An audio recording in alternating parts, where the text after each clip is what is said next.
Welcome to A Good Life with Soul Haven, presented by Chris Gregg, Samuel Yisrael, and Natasha, the loving chef. Hello, welcome to A Good Life at Soul Haven, and once again we are joined live from Soul Haven by Michaela, who is an occupational therapist, and Natasha, the loving chef, both of them with us here today. Hello ladies, how are you doing?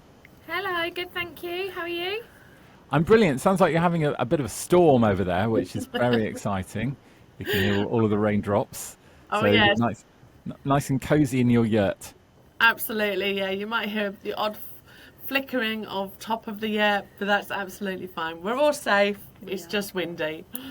Fantastic. So we're going to be learning all about what Michaela does at Soul Haven. She's an occupational therapist, and how the course that they do there, called Ploughing the Mind, sort of impacts on people from an occupational therapy perspective. We will have our recipe of this week, which is blueberry inspired, and continuing the conversation as well with Michaela.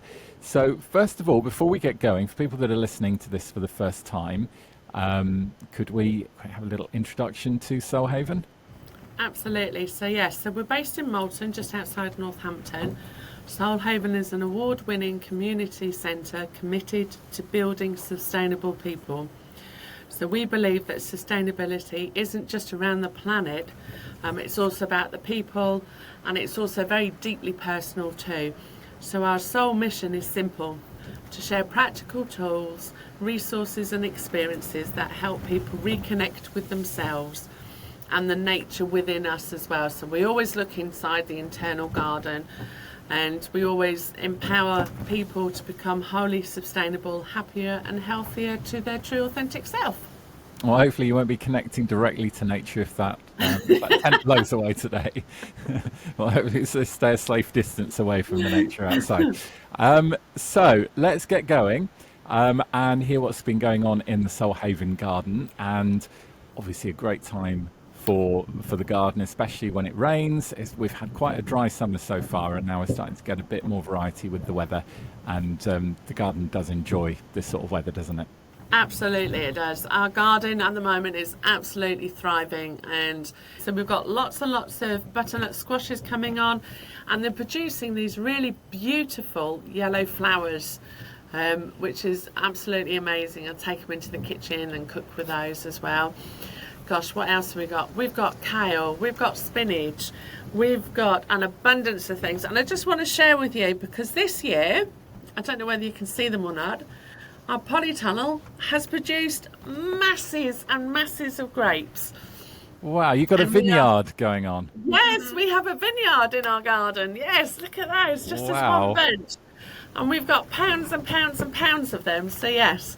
Yeah. That's great. Soul Haven Vineyard. Yeah. See what comes of that. I'm very excited to see what your grapes would taste like. It's all about the history of the soil, I think, what you get in your grape varieties. And do you know what kind of grapes you've grown? Red grapes. Red ones. Yeah. There we go.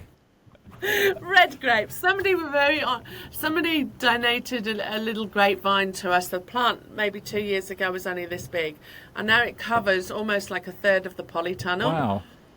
Already. So yes, we had quite a little harvest last year, but this year it's loved the sunshine that we've had recently, and it's just gone absolutely berserk, and we're very blessed with such a beautiful harvest from it. Amazing from the Soul Haven region, which is a fine vintage. Excellent. Like, very excited about that. I like that as well. Yeah. But really, what I want to talk to you today about, I hope you can see it, is the humble blueberry. It's very, very inconspicuous. It's massive, isn't it? Yeah, because again, we've had such a harvest from our blueberries as well. And blueberries are amazing, amazing food. So yeah, it's really nice to go out and just harvest them and put them on breakfast and in smoothies and things as well. So yes, so we've had a little bumper crop of that, and there's still more to pick. So we're going to be focusing in on your little blueberries. And is that a good size for a blueberry? Do they come much bigger? They're pretty small fruits generally, aren't they? They are a pretty small fruit generally. They don't come much bigger. We've got a variety of different sizes going on in the garden as well, so I don't know whether you can see like the difference with there. But we can't say they're organic, but obviously they are, because we don't treat them with any chemicals or anything like that. They are just literally watered by rainwater, and that's the most important part when you are growing blueberries. They don't like rain. They don't like tap water because of the pH. Oh, okay. Well, a lot of people are a bit funny about the taste of tap water, so I'm with you on that one, blueberries. So where do they come from originally, blueberries? Originally, they're native to the North America, where they've grown in wild for a long, long time. Indigenous people use them in fruits, but also in medicine as well. And I remember growing up in North Wales, halfway up. I can only describe it, Chris, as halfway up a mountain. Which is most places in Wales. It was literally halfway up our mountain. Our nearest neighbour was 3 miles away. That's good exercise every day.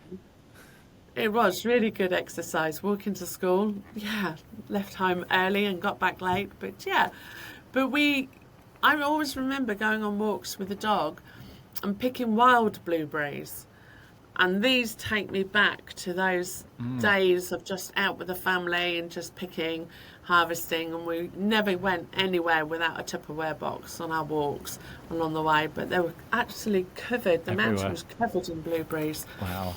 So brilliant, absolutely brilliant. And they'll grow anywhere, won't they, blueberries? If you're having a hedge in your garden, you could put some blueberries in that and they just become part of the hedge. Yeah, absolutely they do. They are a little bit fussy in how they grow, I have to say. So they love acidic soil. So if you're going to have a pH test at all, then it's 4.5 to 5.5 is the ideal ones. But they don't like so much of the alkaline soil. So there's different things that you can do along there. We gather pine cones and put pine cones on top of the soil. Because again, the garden's got an abundance of pine cones along the way, so we cover them with that. It makes it more ericaceous soil, so they grow a lot better in there. That's a great tip. Yeah, and put in sunshine, and I think that's why we've had a bumper crop this year of lots of things like the grapes. The blueberries have enjoyed the sunshine that we've had along the way as well. So so at least probably about 6 hours of sunshine. Okay. It's always really good for them if you can. You can't really do a lot about the sun, but hopefully you'll be like. But obviously, put them in a bit of the garden that gets the sunlight. Yeah, definitely. And then obviously over the winter time they become more dormant, so we take cuttings from them over the winter time, and then we cross our fingers and we say lots of prayers and we talk to it nicely, and then hopefully we get little cuttings again come through in the summertime. So maybe if you play them the music of Blue, they might like that. That might help them grow. Yeah, maybe. I don't know. They might find it a little insulting. I don't know. We should do some tests and find out how it goes down. I need to put a speaker out so they can listen to the show, can't they? Yeah, they might enjoy that. I'll give you some song options to try. Blue Suede Shoes by Elvis, Blue by Eiffel 65. There's lots of songs that may well be an absolute hit with the blueberries, and then they'll just ripen and appear everywhere. But it sounds like they're already doing very well. With you and Samuel singing as you potter around the garden seems to be working its magic. I wouldn't call it singing, but yes. Yeah.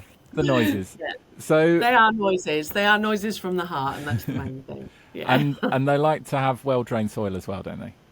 Yes, they do. Yeah, don't sit the roots in soggy soil because they'll just rot more than anything else. So very drainage. That's not even English, is it? Very drained soil is good for. We know what you mean. Yeah. And this is quite a good tip as well with a lot of things that you plant, having different varieties so that you get a better genetic balance when it's getting pollinated. Yes, definitely. So most plants come with a male and a female, so you can get I male. never knew that. How do you tell? It's a rude question. So things like, let's take cucumbers for example. The cucumbers that you grow, if they flower but then don't create a cucumber, then the the flower is male. So it's Honestly, I only would have thought the female other way cucumbers. round, but that's just my mind.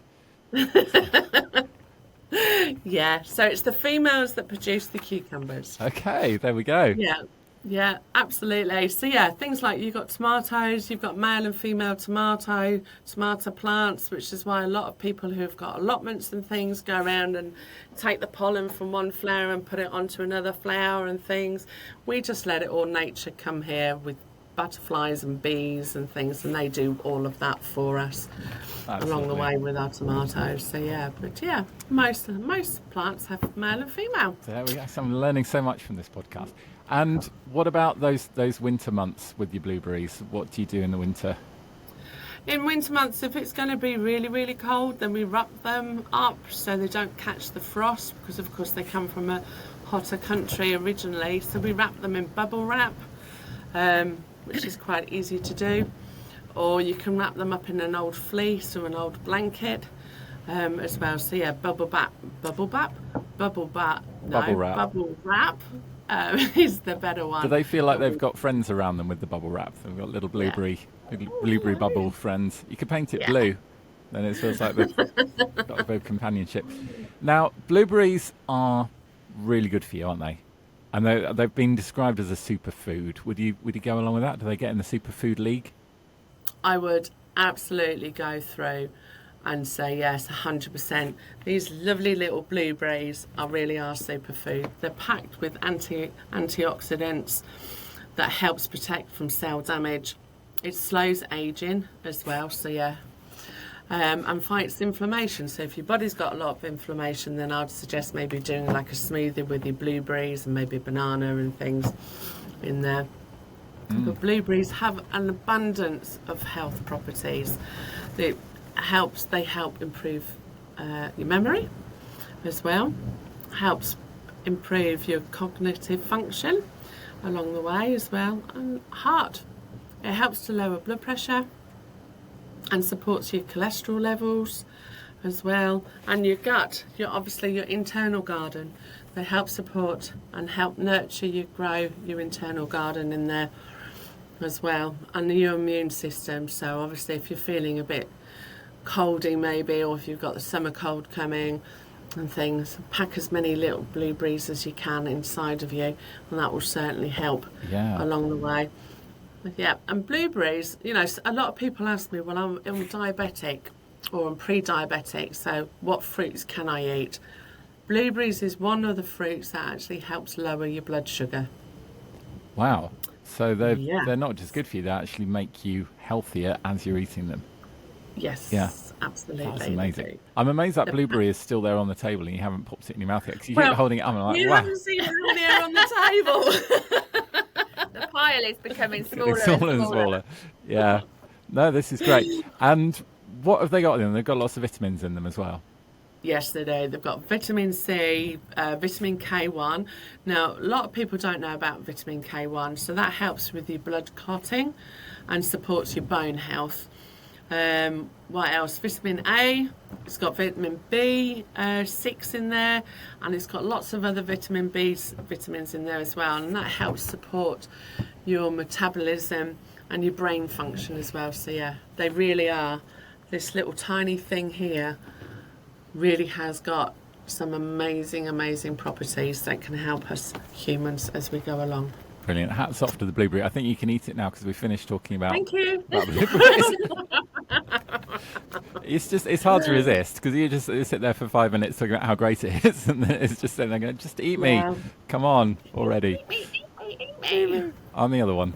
It's a massacre. They're all gone. But there's plenty more on the plant ready to go. Yeah, absolutely there is. Ready for the harvest. Yeah. And with the rain, they're going to be just going for it. A whole bowl of them. Wow. None for me. I'm going to need to grow my own. So we're going to now turn our attention to Michaela, who's here with us, our occupational therapist from Solhaven. And I guess some people don't even realise that you have a resident occupational therapist. So that's That's a fantastic thing to have. And I guess the first question is, for people that aren't really sure, they maybe heard about occupational therapy, they're not really sure what it actually is. So, Michaela, over to you. What is occupational therapy? So, occupational therapy, or OT, is all about helping people do the things that they need or want to do in their daily life. So they measure where they're at, where they want to be, and we address the bit in the middle, really. So that can be anything between getting dressed, managing work, cooking, even getting out and about again. So sometimes things like physical health, mental health, or even their environment get in the way, and the OT is there to support people get through that. But essentially at the heart of it, it's about building confidence and independence and helping people find more purpose in their day-to-day life. That's fantastic, and it must be really fulfilling to see the difference that you can make. How did you end up at Soulhaven then? What's your sort of journey been?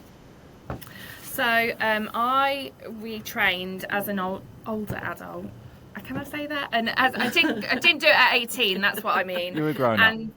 So I was fortunate enough to do my final practice placement at Soulhaven, and it's called a role emerging placement. So I was able to not only do OT work here, but explain to Natasha and Samuel that how OT could fit and what that meant behind the doing part of it, really. So it was taking those different environments and moving away from the purely traditional clinical environments to show how it can benefit other people. So I had 12 weeks of that, and following that, it coincided with the start of Ploughing the Mind course, and I was kindly asked to stay. Yeah. And here I am. There you are. Do you find that doing occupational therapy somewhere like Soulhaven, it just works better because people are in the right frame of mind and they're kind of separated from their day-to-day lives, so they can properly, talk about what they've been through and their experiences, and you get a better experience of working with people? I think every element of OT has its place. But I think the beauty of it within Soulhaven is that they leave themselves at the door, they leave the mask at the door, so they can, all of a sudden, they'll say things that they've never said before, or explore feelings that they've put away in a box for a long time, and it takes them by surprise, and it's actually a really beautiful thing to see them flourish and experience these new things and actually identify with more authenticity of who they want to be. That sounds amazing. So how does it work with Ploughing the Mind and doing the OT stuff as well? How's the course kind of come together? So Ploughing the Mind is a structured hands-on programme, and it helps people rebuild confidence, develop life skills and take steps forward. And we use the activities in the garden and nature-based activities to help them do that. I help facilitate it through conversation, but also the observation of them doing that. So how they get involved, do they put themselves forward, do they shy away, do they initiate conversation, do they run and hide at the back of the class type thing. But also we explore patterns and behaviours that they might not be aware of, and also give our own life experience as well. So there's a balance of we've been there too, and I think the nature-based activities help switch their mind off, and so it just lets them flow with conversation. But in terms of my role as well, there is also a more strategic stream to that, and I collate the statistics for the yearly report we collate, and how the course is benefiting those who come for our funders. Yeah, that sounds amazing, and it must be a lovely place to work as well, just to be there around all the nature and with such lovely people. Definitely, it's changed my life. Yeah, even during a mini hurricane. Yeah. So this is really exciting because there's a new thing that you've started doing now at Soulhaven. Tell me about that and how people can get involved and come and find you guys. So really exciting to be able to start offering one-to-one occupational therapy sessions. So we look at it being person-centred, which basically means that it starts with the individual, their story, their values, their goals, and we work together to figure out what that means to them, how it matters, and to shape a plan of how it fits within their life. And it's also strength-based, so instead of only focusing on what's hard, we look at what they're already good at, and what lights them up, what makes their soul sing, and balance the two together and build from there. And at Soulhaven, we're big at being creative, massively, and so therapy doesn't have to feel clinical. It can be fun. It can allowing yourself time to do those things that allow you just to sit and do and create. It's not a one size fits all, and we use flexible relationship-led approaches that feel real and relevant to the person, so we tailor it to who sat in front of us. And then finally, everything is occupation focused. So what that means, what that means is that we use real and meaningful activities as part of our process to aid finding purpose and confidence through doing. Wow, it sounds very clever, but the upshot is that people just come along, go about doing what they do, and then you use your skill to help them and kind of say, oh, I've noticed you doing this, and let's work on these different things, and then they leave as a better person. Yeah, hopefully, that's definitely our aim. And sometimes it's not even as I've noticed this. They make their own realisations through conversations and the questions we ask. One of our favourite things, isn't it, Natasha? Is watching their light bulb moments, as we like to call it, and they're like, oh, that's why I do that. And even from colouring a picture, it triggers so many conversation streams and light bulb moments. It's amazing to witness. So yeah, definitely. I've always been awful at colouring in. I just don't have the patience. I don't stay in the lines. I just do my own thing. I just get bored after about 5 minutes. But yeah, I need to work on my colouring skills. My kids are much better at it. So if you want to find out more, the website is slhavens.co.uk and then /occupational therapy sessions, but you'll be able to find it from the menu, or just do Google search for Soulhavens, and then you'll find all the details about those new personal one-to-one occupational therapy sessions with Michaela. So it sounds brilliant. Thank you very much. Right, we're going to move on to our recipe of the week, and Natasha is famously the loving chef because she puts so much love into her food and her recipes, and this week she's putting that love into a recipe involving blueberries. Yes, how can I speak so highly of blueberries and then not put them into a recipe? Well, if you've got any left for the recipe though. Yeah. Bless. So blueberry, chia or chia, some people pronounce it chia, some people pronounce them chia. I say chia seeds. So this is a really healthy dessert or a breakfast that you can have. So obviously it's plant-based, it's refined sugar-free, and it's packed with great things to help you start your day or finish your day along the way. So yes, so you'll find this recipe obviously up on the website over the next couple of weeks. But it's 250 millilitres of unsweetened plant milk. Now that can be oat milk, coconut milk, that can be almond milk, whichever one you decide. Then 3 tablespoons of chia seeds, a little bit of maple syrup, and I say a little bit, about half a tablespoon of maple syrup. Some vanilla extract, if you fancy some vanilla. Now obviously, like all the recipes that we've shared, it is really just an idea to get you started, and then you can adapt it along the way. So if you want more maple syrup, happy days. If you don't want vanilla, that's also fine. So you could choose different flavourings depending on what you want it to taste like. Yeah, definitely. Half a cup of fresh or frozen blueberries and some lemon juice. Now, lemon juice, when you add lemon juice to the blueberries, it actually enhances the taste of the blueberries. So I do recommend the lemon juice. Okay. Because people might think, oh, I don't know if I fancy the lemon as well. I want it to be 100% blueberry, but actually it will taste more blueberry-y with the lemon juice as well. Yeah, cool. It certainly will do. Yeah.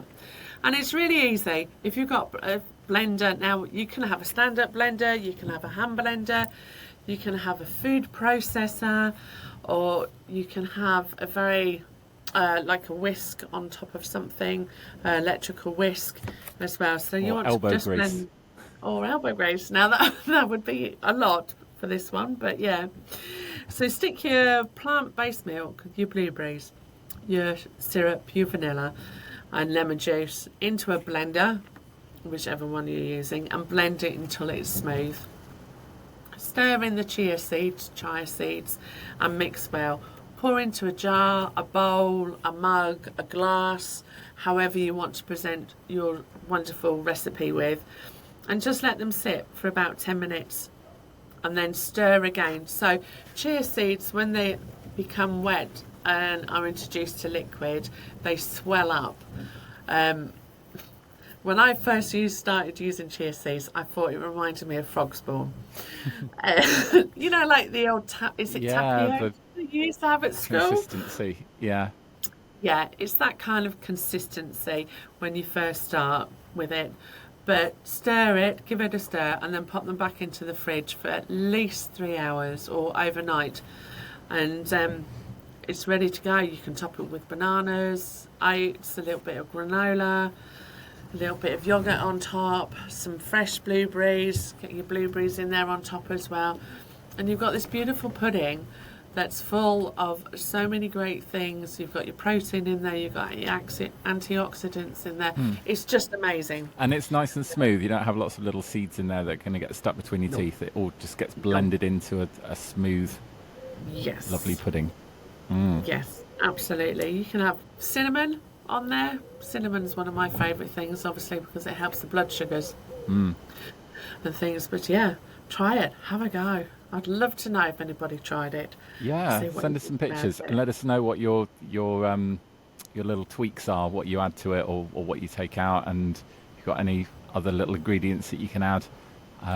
Could you have it as like a breakfast, but a bit of muesli in there, or granola or something? Yep, absolutely. You could mix it up with your granola in the morning, or you could add oats in there the night before, so then you've got a good base for your overnight Oatly in there as well. So yeah, and it's good because you can do 2 or 3 days in advance as well, and you can just sit there in the fridge so it's ready, and then it's something that's very easy to grab when we're short of time. I'm sure we're all short of time in the mornings, just to grab and go and eat along the way, as long as you're not driving.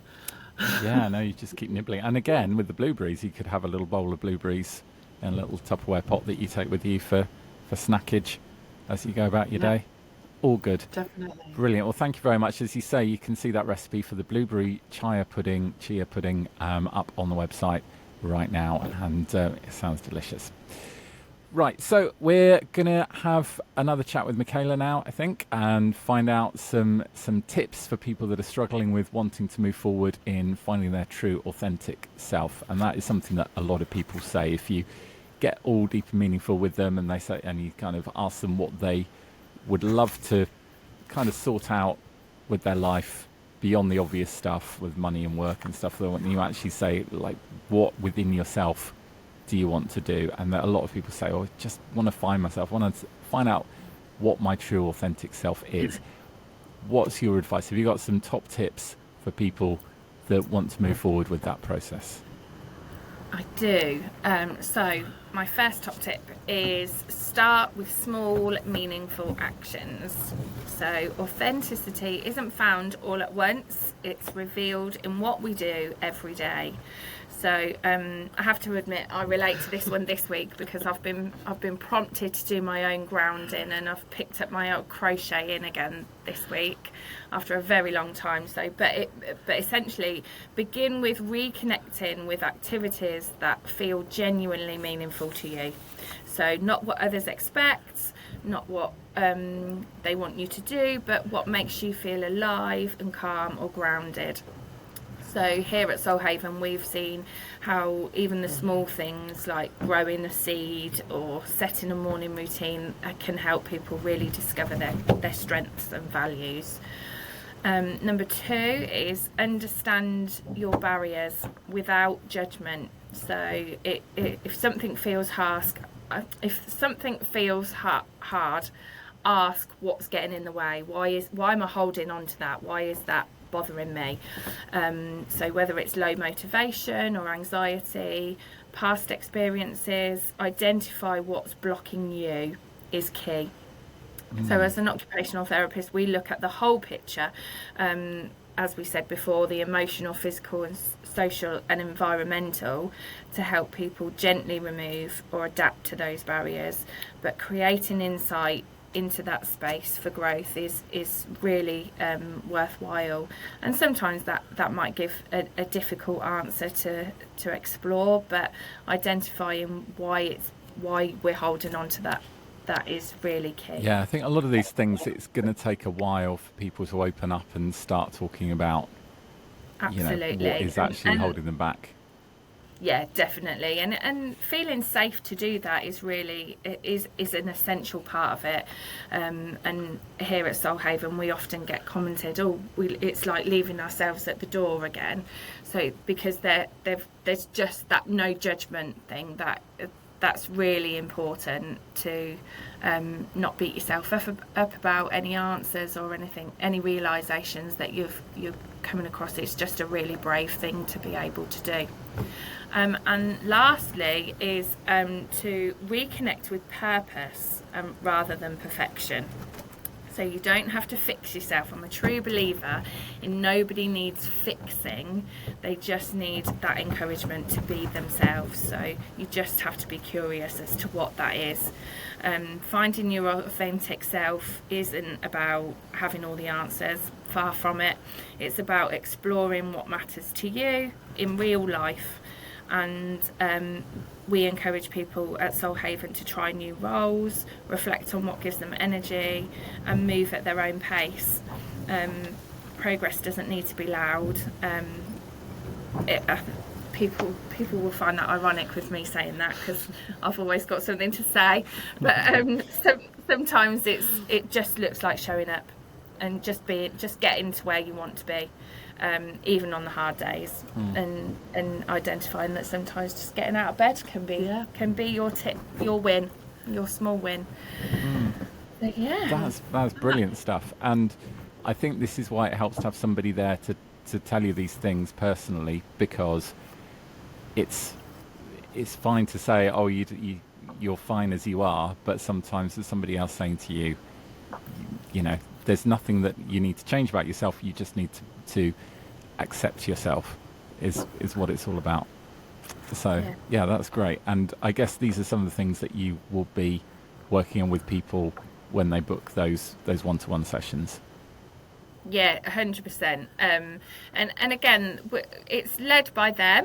However, we will guide them with these questions, and if they haven't got the answers, then we'll work with them to find them.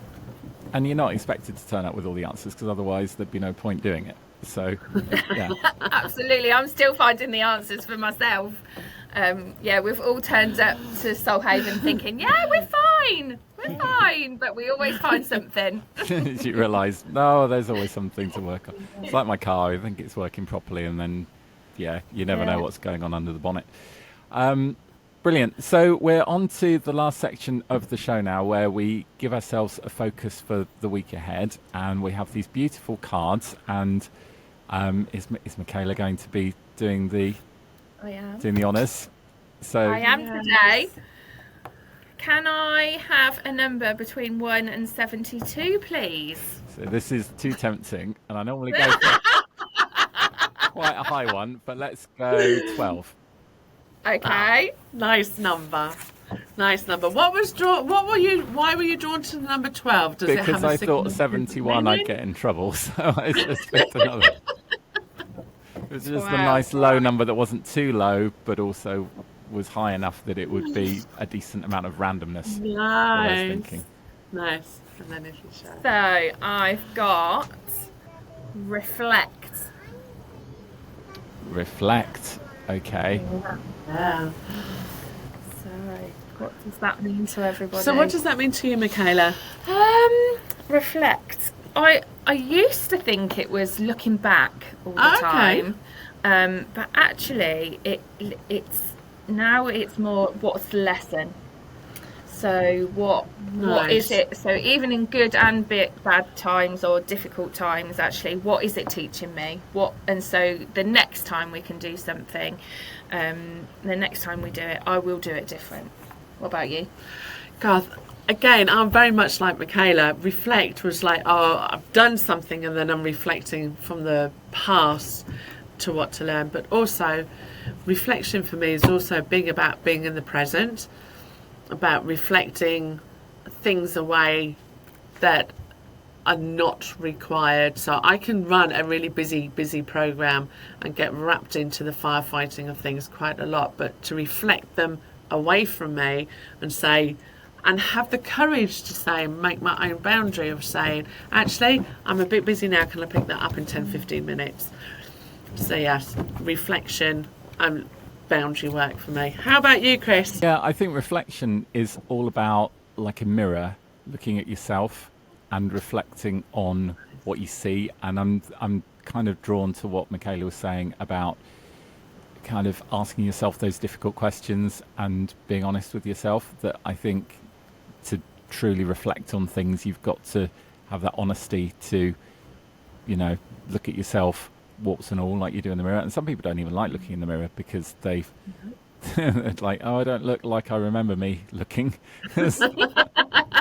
My mental image of myself is the one in all my Facebook photos from 5 years ago, but it's before the children. But I think it's important to just be honest with yourself, and that's part of reflecting, is that kind of self-awareness and self-honesty, if that's the thing. So yeah, that was a very good card for this week. Nice. Thank you very much. Yeah. Thank you. She's done great. We'll have her back. Yeah. Keep her employed. Yes, please. So what have we got for next week? Have we got anything in store for next time? Oh my gosh, I have no idea. I will put my hand on my heart and actually say I haven't organised anything as yet. I've been a bit busy in the background with various different personal things that have been going on, just holding on. Obviously there will be a recipe in there. Don't know what yet. Maybe I'll talk about land cresses. Land cress is a good thing in my world and obviously in the garden at the moment. But we'll wait and see. But no, that was a great example of honesty, so I appreciate that. I put you on the spot and you just say, I don't know. I haven't done it yet. That's fine. It'll come together. It'll happen. It'll be absolutely fine. I don't know what I'm going to be doing in 2 weeks. Life moves very quickly. But hopefully the sun will come back out and you'll have lots more blueberry inside you from all of that bumper harvest. But thank you very much for your time again, and we will see you next time on A Good Life at Solhaven. Thank you. That's a pleasure. Good to have seen you again, Chris. Thank you ever so much, everybody.